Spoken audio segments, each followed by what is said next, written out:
Have you ever had anyone try and explain something complicated to you? And after their explanation, you thought, well, that didn't help. Maybe it muddled things even further. It seems like that happens occasionally in the book of Revelation. John sees something and then he's given the interpretation of that vision. He's told what it means, and you just want to say, that didn't really help. In Revelation chapter 1, verse 20, Jesus gives John the interpretation of what he's seen. The mystery of the 7 stars that you saw in my right hand, and of the 7 golden lampstands is this: the 7 stars are the 7 angels of the 7 churches, and the 7 lampstands are the 7 churches. Now, it's interesting that of all the things that John has seen to this point, the only thing that are given interpretation thus far are the 7 lampstands and 7 stars.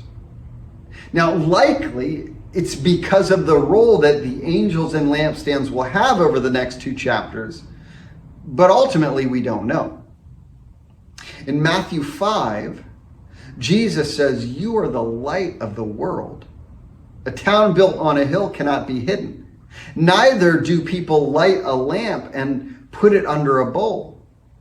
Instead, they put it on its stand, and it gives light to everyone in the house." Now, given Jesus' reference to his followers as lampstands, we shouldn't be surprised in Revelation that the 7 lampstands are 7 churches. Now, incidentally, when we get to Revelation 11, and try out and figure out the identity of the 2 lampstands, we often forget that Jesus has already told us in chapter 1 that the lampstand is not an individual, it represents the church. The 7 stars it's not so straightforward. Or perhaps it is straightforward, it just makes us moderns uncomfortable. We're told the 7 stars are the 7 angels of the 7 churches. Now, some will suggest that the word angel should be translated as messenger, because the word angelos can mean either. It doesn't have to mean some angelic being. This could work. If we turn to Revelation chapter 2, verse 1, we're told, "To the angel of the church in Ephesus write."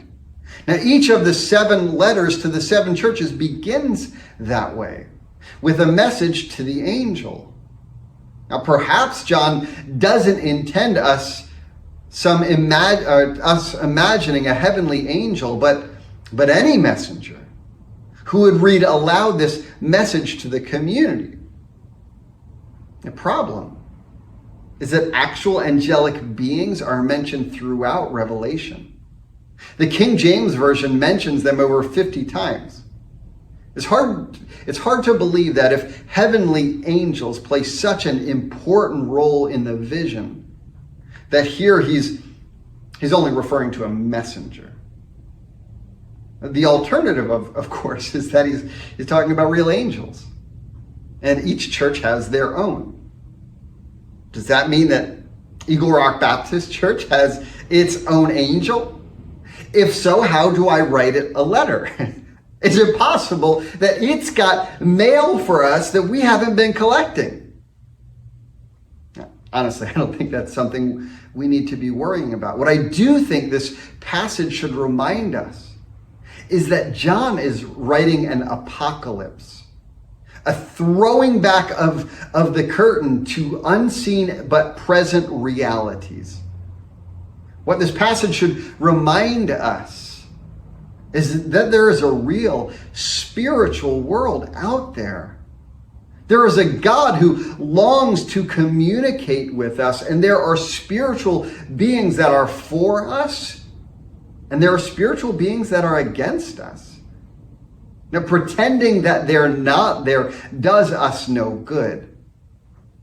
Now, ultimately, we ought to acknowledge these things. But we need not overly focus on these realities or be made anxious by them, because in verse 13, we're told that the Son of Man walks among the lampstands.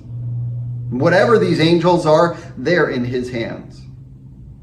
The greatest unseen reality is that Jesus walks in our midst, and all things, whether on heaven or on earth, are in his hands. I hope that encourages you this week. Have a blessed week.